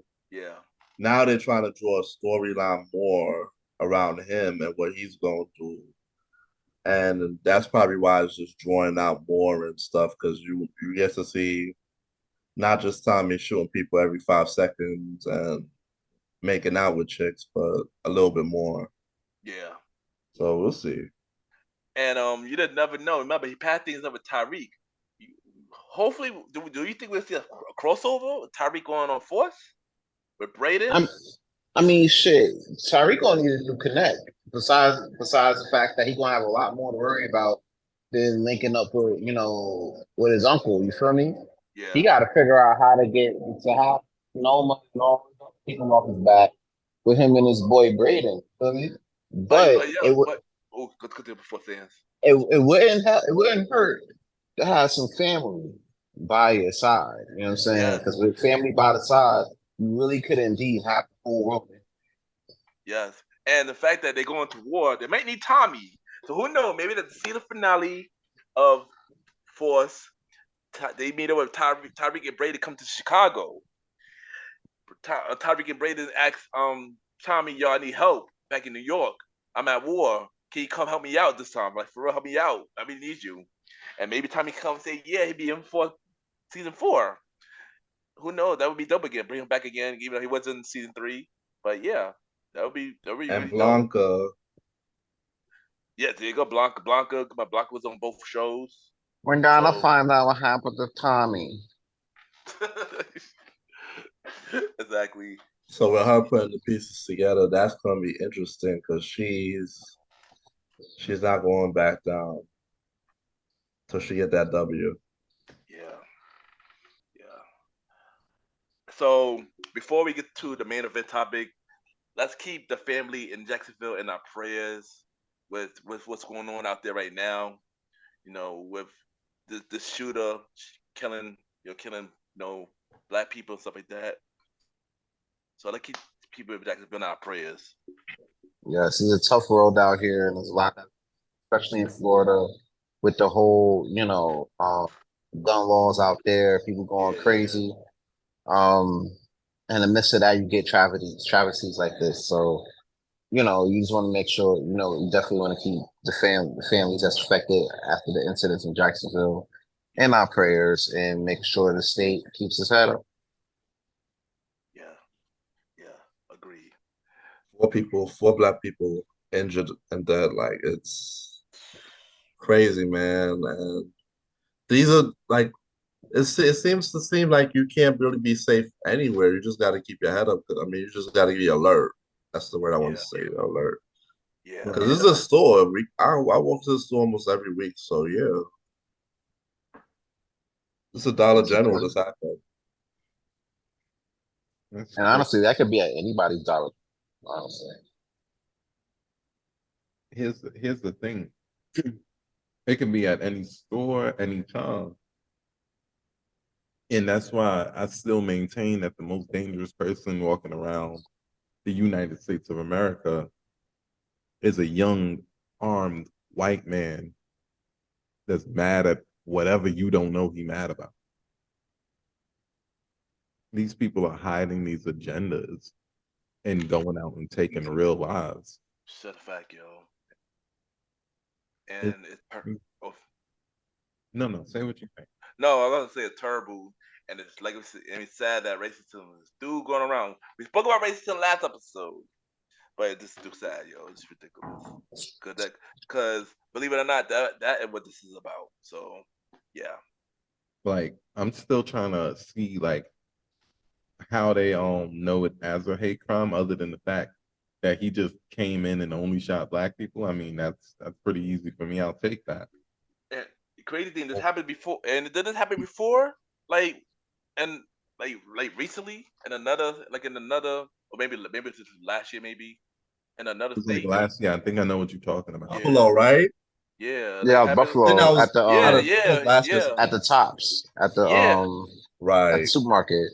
yeah, and he came in the store and shot black people. Same thing. This is ridiculous now, yo. It's really ridiculous, yo. Like, Can't go to the damn store and just anywhere. Jacksonville is a black place. You can't just go to the store. Every time you as a black person see a young white man walking a little funny, you're gonna feel funny now. yeah, because automatically we will be the target.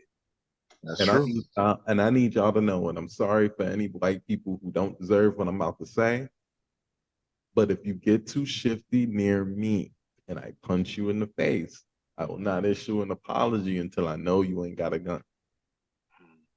That's just straight up facts. We got to protect ourselves, our brothers and sisters. You move too shifty, I'm punching you in your shit. Nah, facts. Because you never know. Honestly, you really never know.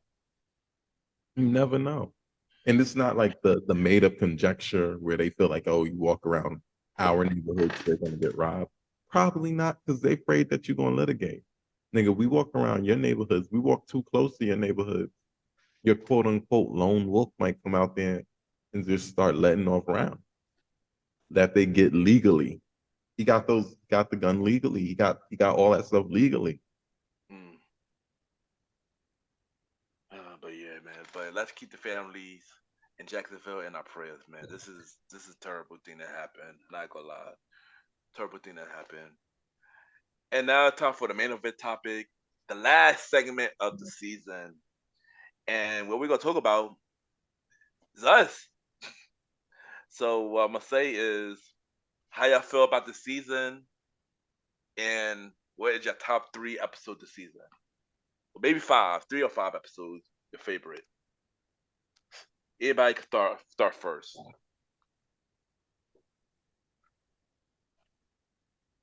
Damn. Well, this was a good season. You know, we definitely was on a momentum of, you know, getting it done, getting it in.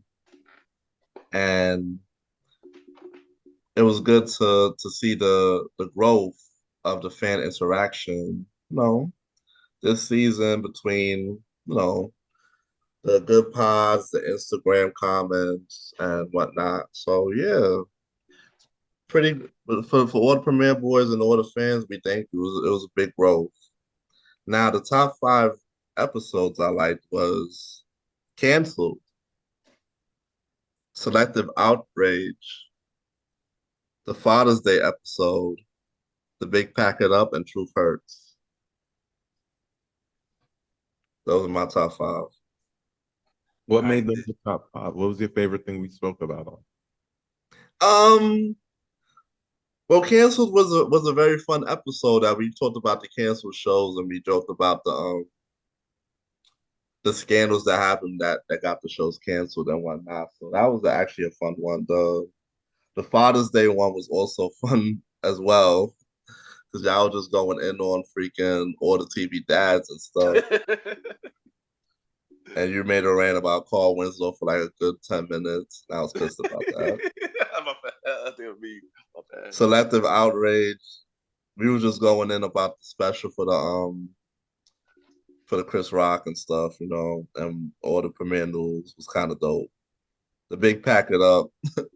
That was crazy what you were saying with the whole packing up during the whole episode, bro. It was so many people, man. Holy, like, and then the whole ship thing was just really retarded that week. You know? Yeah. And then last episode, the truth first, we all was in our bag basically with every single topic, especially me. So yeah. All right, there you go. Who wanna go next? Mally, you want to go? Unless I go next. Yeah, one of y'all can go next. I'm gonna go back. I go next. You see, Molly, wanna go next? I'll go after you. All right, so I go next then. How I feel about this season? I feel like this season actually was a really great season for many reasons. Cause it gave me time to really plan my next move on things that are going on in my life. A lot of stuff happened behind the scenes, with me, the whole situation with me and Roddy happened around behind the scenes, and a whole lot of stuff. And I felt like, when I came back on the third episode, I felt like my love for podcasting, not only for my show, but for this show, really came back. And I felt like I fell in love. I felt like I fell in love all over again doing this, especially doing it with my brothers. So, and I felt like we improved more. Our bond grew even more, especially because with a lot of amazing things that happened during the season, from Mally becoming a father, Sam's wedding, everybody's show been killing it. Number one after number one after number one after number one, banger after banger after banger. The words of Seamus, and After banger. after Bang. banger, yeah. And I feel like the best is yet to come. I feel like it's only gonna go up from here, as long as we keep doing this as a team, as brothers. And I wouldn't do it any other guys other than these three gentlemen that's in here right now. So thank you for helping me bring my love, get my love back into this. So thank you, bros. So my top 5 episodes is I agree with with Roddy.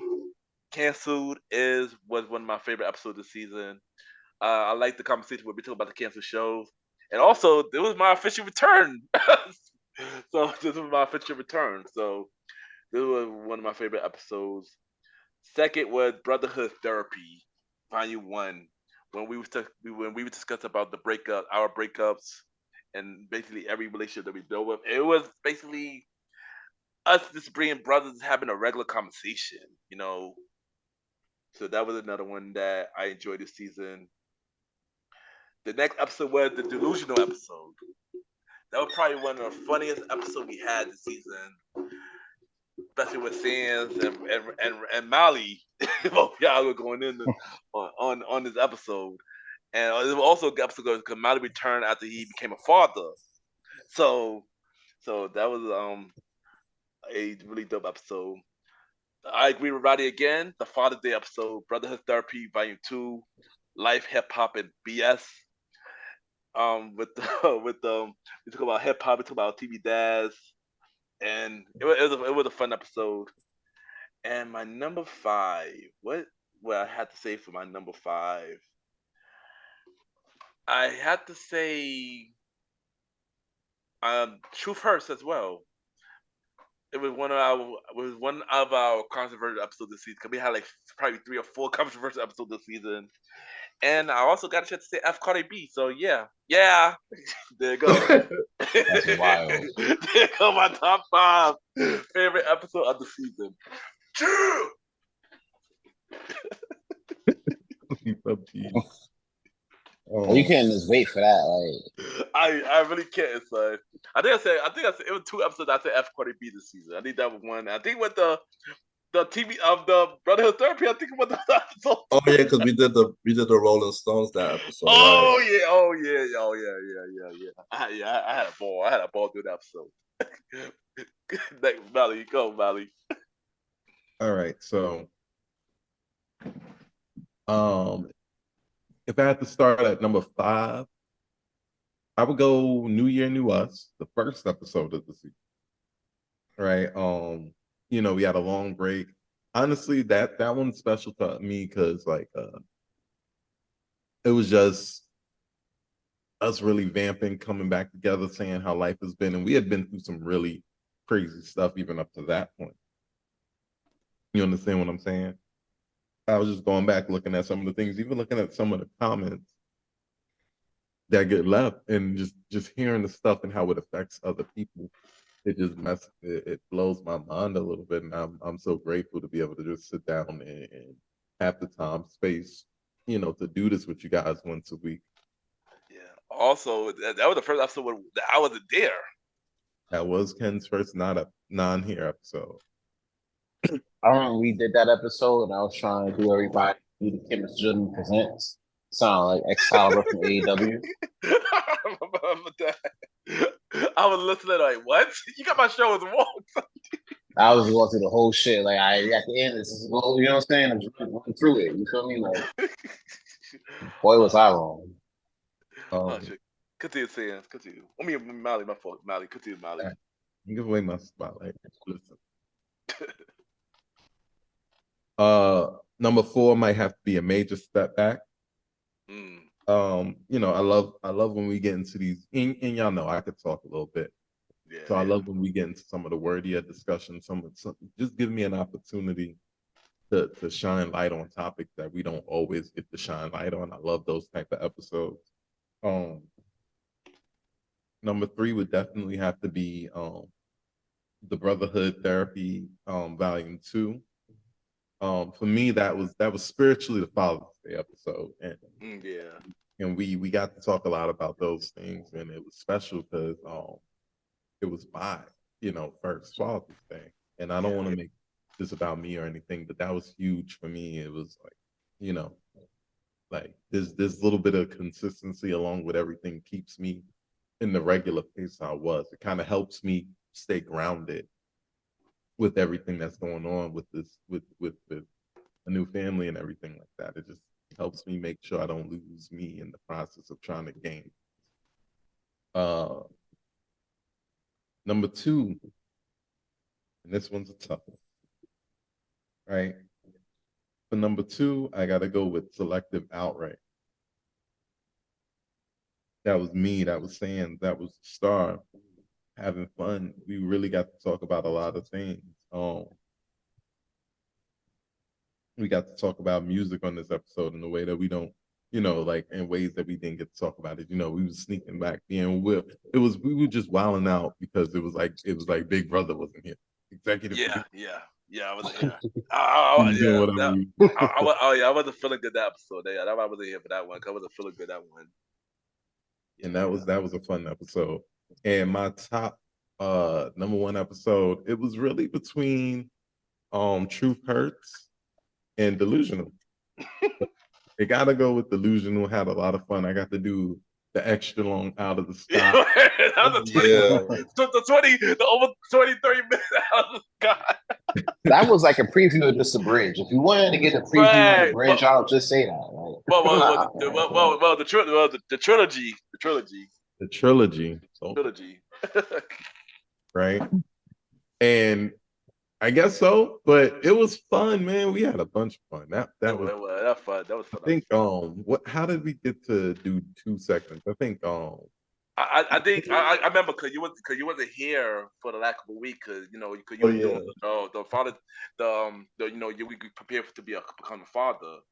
So we gave you the segments because you deserved it. So yeah. Well, I appreciate that, fellas, because honestly, like we said before, there was some doubts whether we were going to do this more. Yeah. This whole season, just the last 9 months, is what? For what it is and for what it's not, we're gonna keep rocking this until the reels really fall off. And if you don't think that we're gonna keep doing this as long as the wheels is on the cart, then you are delusional. Delusional. There you go, Sam. There you go. We wait for it. Answer. God damn it. We wait for it. All right, y'all. Well, shit, it's crazy to get to this point. You know what I'm saying? Like season 3 finale, with all of us still really not even reaching, the peak of what's to come from this. You know what I'm saying? Like, when this whole thing started, it was just like, all right, we just trying to get, the podcast out and everything like that. my initial thought of this was going into it like how we would do Blaze Up TV back in the days. For those who don't know, Blaze Up TV was like our little YouTube situation. You know what I'm saying? We do a little video of us just being us, being out here in the city streets, you know what I'm saying? Like, or being at your favorite venues. So, I wanted to bring that type of energy there, but then as we were doing this and then as we added, we were doing touching on these more serious topics, and then especially when we hit COVID, I seen that this could be even bigger than that, Yeah. bigger than a Blaze Up TV situation or whatever have you, or bigger than any of the ventures that we've been doing. You know what I'm saying? Yeah. So when I seen that this could be more, I'm like, let's take it even more serious. Let's take it to the next level. You know what I'm saying? And I felt like from Premier Boys, I felt birthed King Tall. Premier Boys, I felt birthed Star Time with Roddy Rod. Premier Boys, I felt birth is about to birth the bridge. You know what I'm saying? The trilogy. Trilogy. You know what I'm saying? Like that's what you're gonna that's what the fans are gonna get. For their support for this one right here. This is the baby. And I ain't talking about the nigga shit that be going on in North Carolina or whatever. I'm talking about this is the baby. Good. This is the pride and joy of the Premier Podverse, the Premier Boys podcast. Yeah. And through the ups and downs and the downs and ups and the highs and lows and the infighting or the outfighting with other, people and failed R&B artists. At the end of the day, we find out, just like with everything else we do, we found our way to like success and to victory. And I wouldn't be able to do all of this if I wasn't doing it for three people that's on this pod. So I'm definitely internally grateful for you guys for being able to put up with me for 3 seasons the way I do this shit. You feel me? None of these thoughts come from notes or anything, none of that. It's just straight off us, top, at least top of the dome, real life thoughts in real time. A lot of people, a lot of these pods, they get control because they're funded by bigger corporations. This is just us. We're doing this. You know what I'm saying? And we're going to continue to do it. You know what I'm saying? Yeah, we're going to, that's what it is. I could toot our own horn for another 15, 20 minutes. But I'm going to get to my top 5. Was it 5 episodes? Yeah, 5 favorite episodes of the season. All right, so I got 5 favorite episodes. This is no particular order. There's just 5 episodes that I was really fucking with this year. For season 3. It's just what it is. The first one off top, Selective Outrage. Bro. We would have way too much fun, bro, on that shit. You know what I'm saying? Even though you wasn't there, I really wish you was there. But in a sense, I was really having like way too. I thought we all having too much fun with that shit. I went off on those things for at least about 20 minutes. Yeah. So I was listening. I know, son. I was listening, son. It was rightfully so, and I think had our enjoyment with that. I think that's what made this whole situation fun for me. You know what I'm saying? That I could be able to like banter like this and be lit. So, Second Outrage is one. Another one is Brotherhood Therapy. I like the fact that we're able to not only share our own personal stories when it comes down to what we go through and that. One major thing about it is that I see like you guys react to what we talk about and having you guys relate to things that we be dealing with is a big fucking deal for me. Yeah.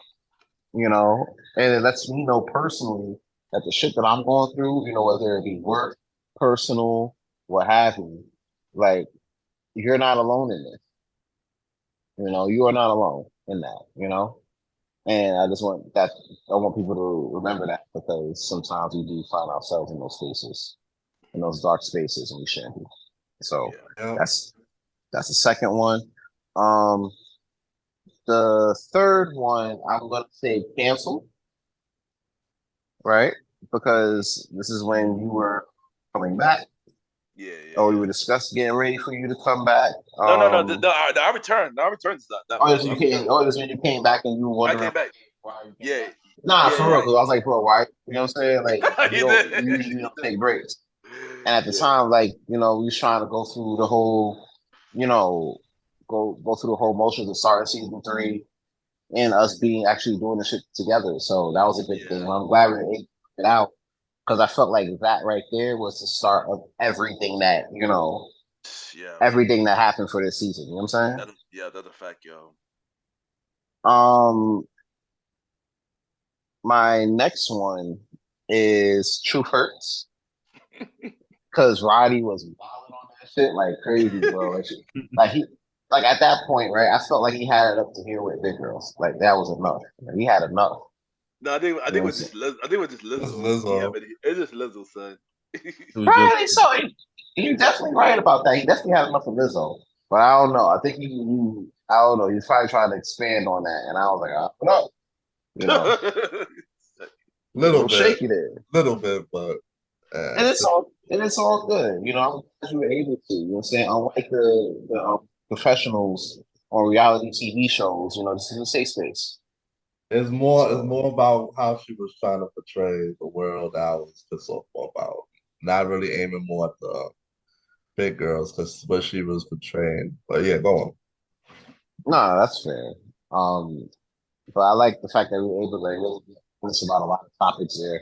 A lot of podcasts, they're afraid to do that because they're funded by people that are stuck to a certain narrative. And Hmm. if you don't stay on that narrative, then you get canceled. You know what I'm saying? You get everything taken from you. But when you're doing this shit, you're owning and operating your shit, it's really hard to do that. You know what I'm saying? So good luck. But yeah, so that's one. And my last one, my final one, right? mhm. Drum roll, please.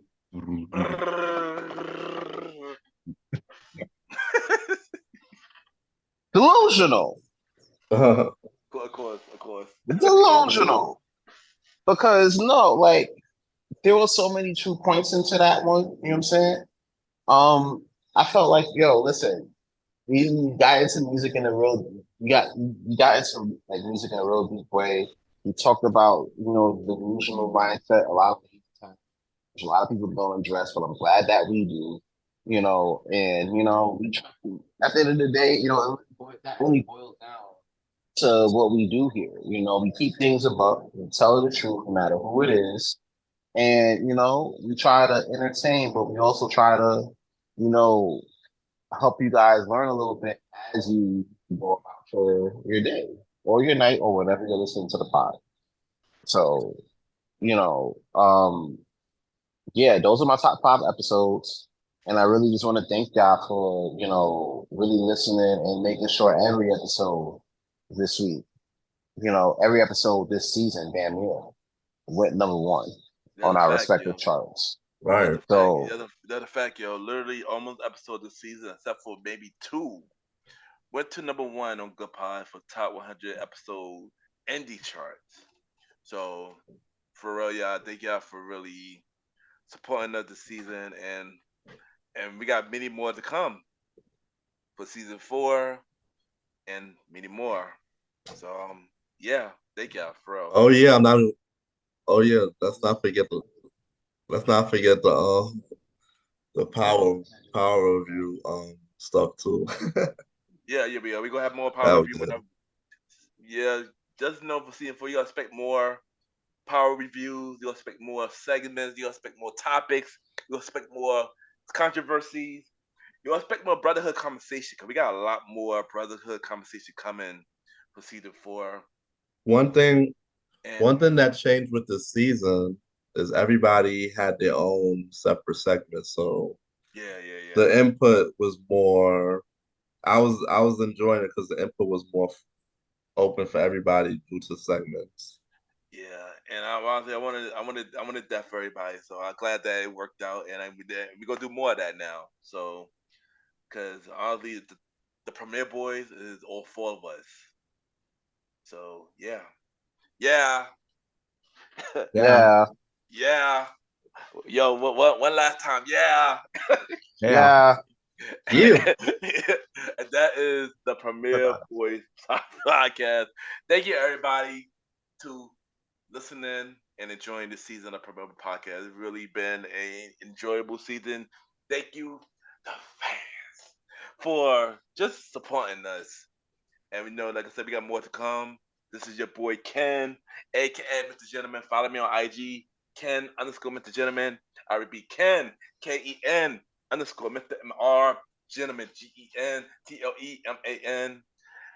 Mr. Gentleman Lifestyle Podcast, Season 7. Season 7 premiere this Sunday at 12 a.m. And every Sundays and every Thursdays for spin-off series Thursday, where we have shows like A Conversation About Music Podcast. Every first Thursday at 12 p.m. Date Night Talk Podcast with myself and Miss Vanna B. Every second and third Thursday at 12 p.m. And the Old School Show with myself and the Star Rider Ride every fourth Thursday at 12 p.m. Check out the website, www.realmrgentlemanlifestylepodcast.com. Check out every episode, watch every video, check out all my guest appearances, buy some merch, support Mr. Gentleman Lifestyle Podcast. We see y'all in season 4. You already know what it is. It's your man's Aaron Stans. And once again, I want to take the time to thank y'all for yet another successful season of the Premier Boys podcast. You already know what it is. And if you love what you saw on the Premier Boys podcast over the past 20 some odd episodes, then you want to stick around and check out the season 4 premiere of King Talk with your boy, Aaron Sands, this Friday, September 1st. You already know. We're going to get into more fun topics. We're going to pack up a whole bunch of people up. We're gonna, you know what I'm saying? Like, we definitely going to get into a whole new wave of King Talk, a new era of King Talk. Remember what I said? King Talk never dies. It only gets better. And I'm going to show you guys how this season, starting on September 1st. In the meantime, you can check me out on Instagram, Aaron Sands Premier, link in the description. King Talk Sands on Good Pods and Twitter, also now known as X. All right. On the Twitter. Also, that's what it be sounding like. It be really sounding like block on Twitter. I'm like, for real? That's crazy. So I say that now. Niggas be getting blocked on Twitter and X. All right. Follow me there on King Talk Sands. All right. Jennifer Anderson, first person getting packed up on the season premiere King Talk with Aaron Sands. Shout out to Malimal on that one.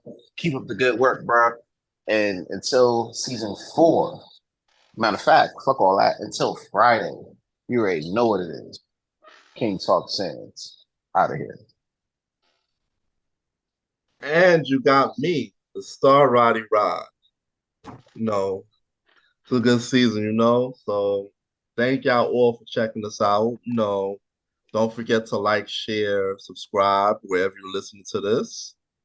We're available, on social media, Good Pods.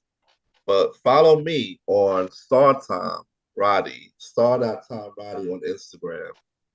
Also, StarTime podcast coming back real soon. So yeah, check me out there. Also check me out on the Old School Show with Ken, aka Mr. Gentleman. And yeah, we'll see y'all real soon, yo. Yeah. All right, one more time for the one more time, Ken. Could you help me out? Long live the chief. And it's been a phenomenal, incredible season. Damn near 20 episodes down. I think the real count is 19. If you don't include the bonus show, which I think we do. So let's call it an even 20. 20, that would be 21. That would be 21. Yeah. great shit. We've been out here, right? And definitely thank you guys from the bottom of my heart. Just for even you know, every bit of growth is appreciated. So now we're getting consistent comments. Appreciate it. You know, now we're getting those 5-star reviews from more and more people. Appreciate it. Listen, we working, we don't care. We're gonna grind our way to that milli if we need to. You know, we here right now where the premier fam is. However strong it is, we see y'all getting stronger. We just gonna do our best to get better to keep giving you more. But until then, until the next time, until 4, they call me Malimal. You can find me with that on everything. All right. So just Google it, it'll pop up. They call me all very simple words that I'm sure you know how to spell. Malimal is Malimal. Also, I need y'all to understand this. I don't know if y'all know how to spell the word trilogy, but we're about to come back, right? We're about to come out with the Trilogy podcast, right? We're talking about how will you write your third story, the podcast for people coming up on this third story, the third floor of life, the 30s, how young Black people can really maneuver in this world. And I want to interview some of the coolest and dopest Black people I know that's coming into this space, because I want to let y'all know it's okay, whatever angle y'all coming in, wherever y'all coming in on it from, whether you're at the top of the top, whether you're at the peak of your powers, or whether you're at the bottom of the barrel, you're going through something and you need a way to come out. I need that show to be a beacon of light for you. All right. That's coming out. I'm telling you, don't let the cat out the bag yet. But that's definitely coming out fall 2023. We do have a date in mind. The interviewing process and the recording process is going to start soon. What we plan to do with this show is make it just a little bit more than weekly, but we're going to see how we receive that first. So you're going to definitely be hearing a lot more from me. We're going to get into the music the best we can. We're going to be doing a lot of things, balancing this new life, balancing this new drive, because we have a reason to do it now. A bigger reason, a better, stronger reason. And with that being said, Ken, take us out. All right, before we go, I got 2 breaking news. 2 rumors to clear up. First thing first, it's been a thing going around that this is our last season of Premier Boy Podcast. That is completely false. So yeah, this is not the last season. That's one. At all. we got many more to go. The second one is, y'all might see us later. You might see us sooner than y'all think. I'm just gonna say one thing. Save the date, September 11th. 4-year anniversary episode. 30th anniversary episode with Malimal. Look out for that special episode on September 11th. This is your boy Ken, aka MrGentleman.